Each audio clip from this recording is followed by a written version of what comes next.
بسم الله الرحمن الرحیم. اولا خیلی خوشحال شدم از دیدار شما عزیزان جوان‌ها و بیاناتتون رو با دقت گوش کردم و به معنای واقعی کلمه از بسیاری از حرفایی که شما دوستان زدید بهره مند شدم، یعنی واقعا استفاده کردم. مجموعه های کارآمد و اهل فکر و اهل برنامه ریزی ما در مجموعه نیروهای جهادی داریم، خدا رو شکر. اونی که من بخوام عرض بکنم دو سه تا نکته است. من مطالبی یادداشت کردم، میبینم خب اونها رو غالبا توجه دارید شما، لزومی نداره که حالا اونها رو من تکرار کنم. دو سه نکته رو من یادآوری میکنم. یکی این که میدان جهاد میدان خیلی وسیع است، یعنی این مقداری که شما حالا پیش رفتید شاید 10 برابر این می توانید شما پیش برید. جهاد اینجوریه. جهاد یعنی یک حرکت جوشیده از اعتقاد و باور قلبی و ایمان و بکارگیری توانایی ها. اگر چنانچه اون ایمان وجود داره، اون باور قلبی وجود داره، پس این کار حد نهایی نداره، چون توانایی ها حد نهایی نداره. توانایی های انسان واقعا هیچ حد نداره، اندازه نداره. دل شما، روح شما، ذهن شما، مغز شما توانایی فوق العاده ای داره.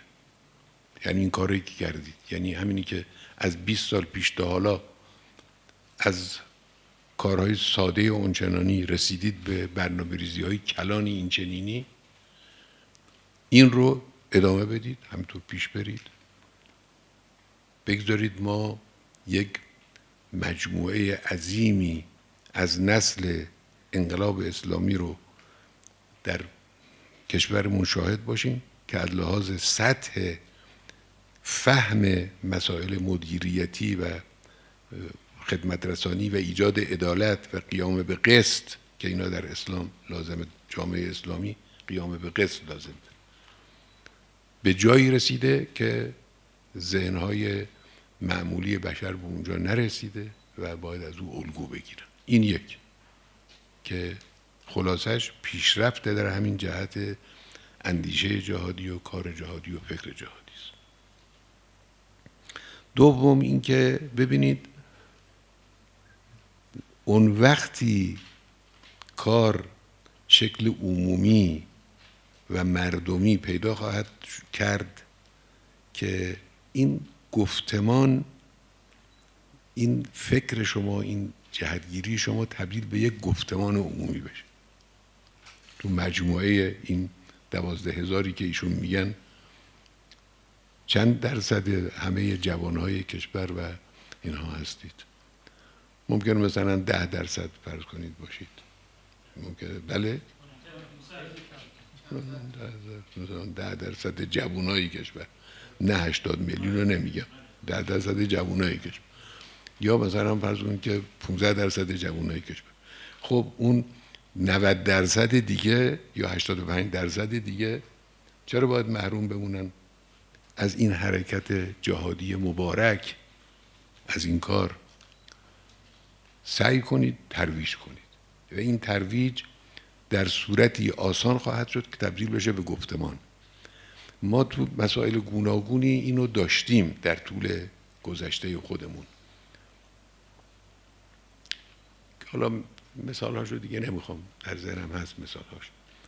می توانید شما با ترویج این گفتمان عده خودتون رو افزایش بدید، همچنانی که کیفیت خودتون رو زیاد میکنید، کمیت خودتون رو هم میتونید افزایش بدید.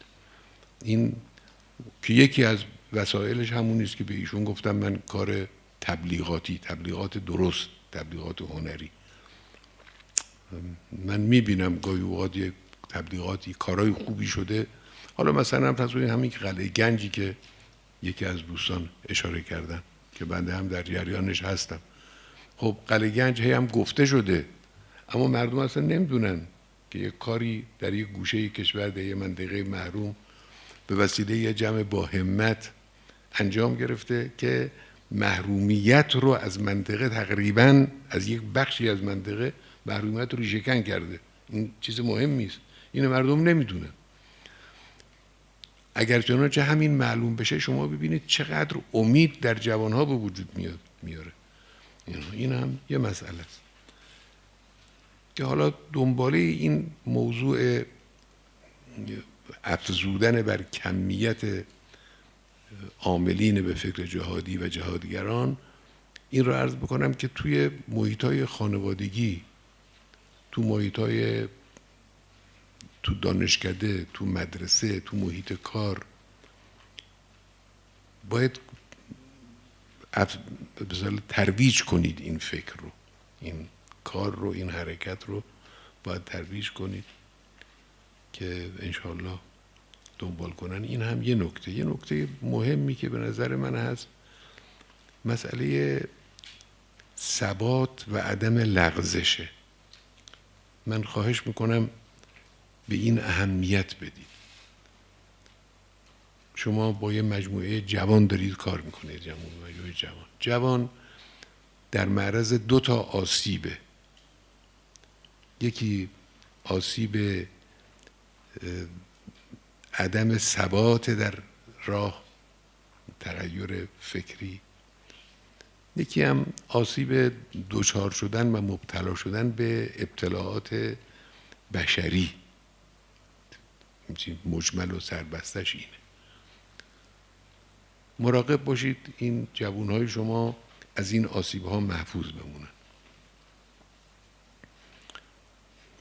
در صراط مستقیم ثبات لازمه، باید دارای ثبات باشن.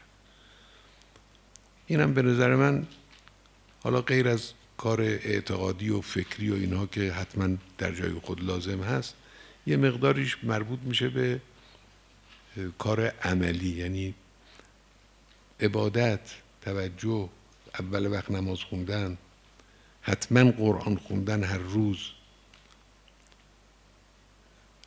در حد امکان پرداختن به مستحبات. فرض کنید توی یه منطقه شما یه مشت جوان دارن کار میکنن اونجا، حتما نمازشون رو تو مسجد بخونن و اول وقت بخونن و نماز خوب و با توجه بخونن. رعایت اخلاص، سعی کنن که کار رو برای خدا انجام بدن، که این کار در سنین ماها کار سختیه. اگر سابقه نداشته باشیم، نکرده باشیم، از جوانی به فکرش نبوده باشیم، حالا بخوایم خودمون رو مخلصاً وارد میدان بکنیم، خیلی کار سخت. در سنین شماها خیلی کار آسون. در سنین جوانی اخلاص آسونه، میتونید واقعاً نیتتون رو خالص کنید برای خدا.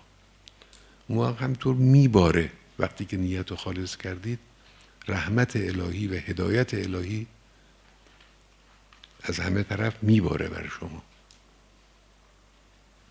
هدی للمتقین، قرآن هدایت خودش رو برای متقین قرار میده.